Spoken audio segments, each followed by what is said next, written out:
गुरुचरित्राचा विषय आला तर गुरुचरित्र महिलांनी वाचावे की नाही?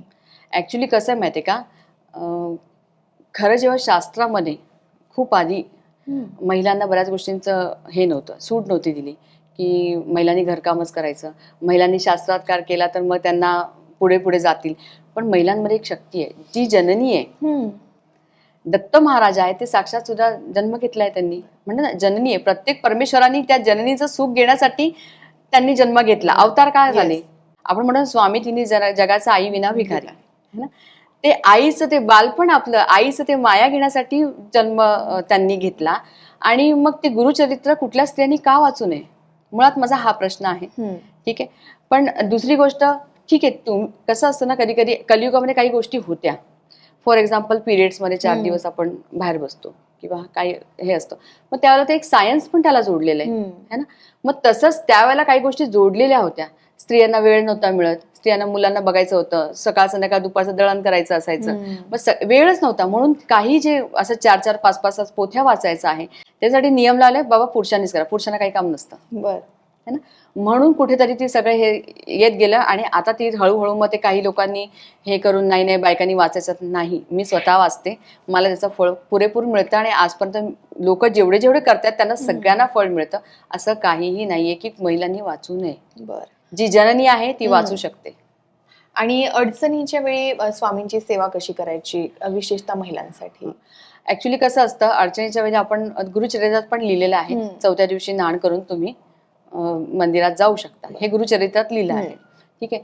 मग तुम्ही नामस्मरण करा. नामस्मरणाची अखंड म्हणजे सोडायची गरज. तुम्ही जर रोज 11 माळी करतायत है ना, तुम्ही मनातल्या मनात करा. अर्धा तास 25 मिनिटांमध्ये स्वामी समर्थांचं नामस्मरण करत राहिलं की 11 माळी होतात. तुम्ही करू शकता.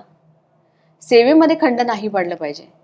तुम्ही सेवेमध्ये खंड पडला की मग 4 दिवस स्वामी, पण ठीक आहे ना, मानसिक दृष्ट्या मग आपण सक्षम कसं होणार. देवाने सांगितलं की कुठल्याही क्षणी तुम्ही माझं नाव घेऊ शकता.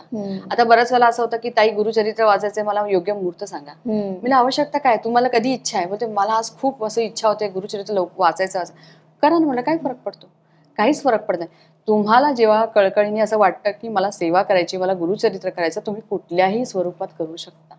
पिरियडच्या 4 दिवसात तेव्हा तुम्ही मानसिकदृष्ट्या जाप करू शकता. आणि जसं साप्ताहिक पारायण, जसं तुम्ही सांगितलं की स्वामी प्रकट दिनात जर आपण साप्ताहिक पारायण केलं आणि त्याच दिवसांमध्ये अडचण आली तर मग त्या वेळेला काय होतं ना, की तुमच्या घरातली कोणी व्यक्ती असेल त्यांना बसून ते पूर्ण करायला लावायची.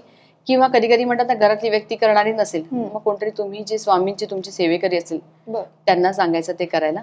आणि ज्यांना ही सेवा मिळली त्यांनीही करायची, कारण की ही सेवा सुद्धा मिळणं ह्याला नशीब लागतं. म्हणजे माझ्या नशिबात होतं कुठेतरी वाचणं, पण माझं झालं नाही, पण कोणाच्या तरी निमित्ताने माझं वाचणं झालं आणि पूर्ण पोथीचं मिळालं. आरतीला पण पूर्ण पोथीचं पुण्य मिळालं, मलाही पुण्य मिळालं.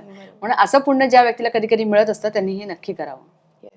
आणि जेव्हा आपण स्वामी चरित्र वाचतो तर त्याचे अध्याय कसे कसे वाचायचे, याचं काही अध्याय कसे वाचायचे असं नाही, क्रमशः 3 अध्याय रोज वाचू शकतो. 1 ते 3, 4 ते 6 असे तुम्ही रोजचे 3-3 अध्याय वाचायला सुरुवात करा, काही प्रॉब्लेम नाहीये. आणि ही सेवा आपण कधीही करू शकतो. जर या आठवड्यात केलं तर जर पुढच्या आठवड्यात परत करायची इच्छा असेल करू शकता. काही लोक 11 वेळा म्हणतात, मी तर म्हणते काही लोक 108 स्वामी चरित्राचा संकल्प घेतात. ज्या व्यक्तीला खूप मोठं संकट आणि प्रॉब्लेम्स येत आहेत त्यांनी हातात पाणी घेऊन अक्षता घ्यायचा आहे आणि स्वामींना सांगायचं, स्वामी मी अमुक अमुक माझं नाव आहे, माझा हा प्रॉब्लेम माझं सॉल्व्ह करा, मी 108 तुमचे स्वामी चरित्र वाचतो. आणि वाचायला सुरुवात करायची. 108 पारायण संपेपर्यंत आपला प्रॉब्लेम सॉल्व्ह झालेला असतो. इतकं स्वामींमध्ये हे आहे, प्रचंड शक्ती आहे.